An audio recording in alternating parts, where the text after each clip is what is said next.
हर हर महादेव दोस्तों। मैं आपका दोस्त यदुवीर सनसनवार। आज हम लेकर आए हैं आपके लिए गरीब बेबस किसान की कहानी।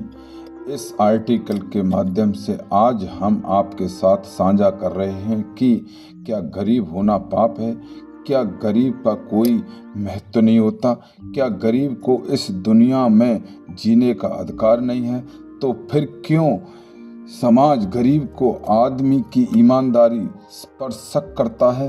तो फिर चलो आज हम सुनाते हैं कुछ ऐसी ही कहानी। इस कहानी में एक रमेश नाम का व्यक्ति होता है जो अपने परिवार के साथ गरीबी से लड़ रहा होता है।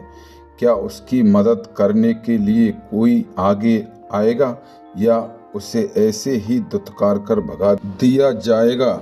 जानने के लिए पढ़िए हमारी एक गरीब किसान की कहानी। एक गांव में रमेश नाम का एक गरीब व्यक्ति रहता था जो बहुत मेहनती था और अपनी मेहनत के बल पर ही वह अपने परिवार का भरण पोषण कर रहा था। रमेश के पास थोड़ी सी खेती थी। उसी खेती को वह करके अपना गुजारा चला रहा था। खेती में उतना कर लेता था कि वह अपने परिवार का पेट बड़ी आसानी से भर सकता था। और उसी गांव में एक अमीर शहजादा रहता था। शहजादे की पैतृक संपत्ति उसके पास थी और खेत खलियान संपत्ति भी उसके पास बहुत सारी थी।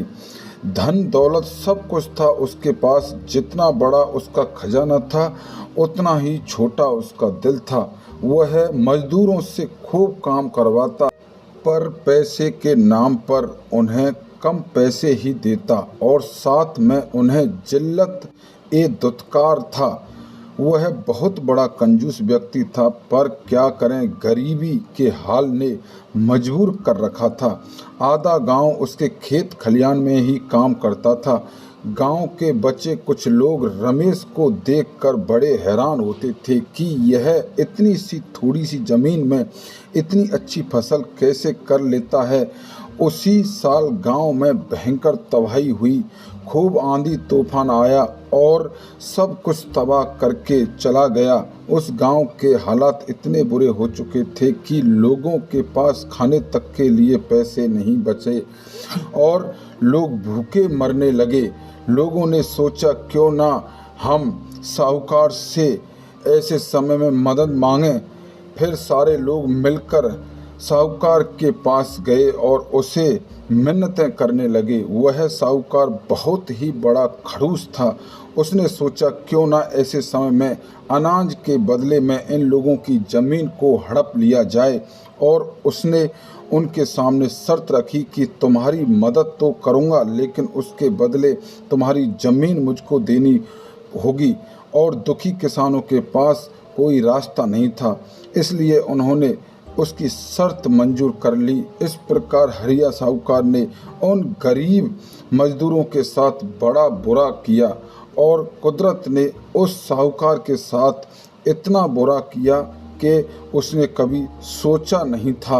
आने वाले 10 सालों तक इतनी भयानक सूखा पड़ी और गरीब मजदूर उस गांव को छोड़ छोड़ कर बाहर मजदूरी करने निकल गए और सिर्फ गांव में हरिया साहूकार ही बचा। और अकेले रहने की वजह से एक दिन उसके घर में चोरों ने चोरी कर ली और उसका धन धान चोरी करके ले गए। और हरिया साहूकार को अपने किए पर बहुत ही बड़ा पछतावा हुआ और सोचा काश मैं गांव के मजदूर लोगों की निस्वार्थ भाव से मदद करता तो वह लोग इस गांव को छोड़कर नहीं जाते और ना ही मेरे घर में चोरी होती। इस कहानी से हमको यही सीख मिलती है, अगर भगवान ने हमको धन दिया है तो हमको मजदूर और बेबस लोगों की मदद करनी चाहिए। हर हर महादेव दोस्तों। चलो दोस्तों, हम इसी के साथ आपसे विदा लेते हैं। अगली वीडियो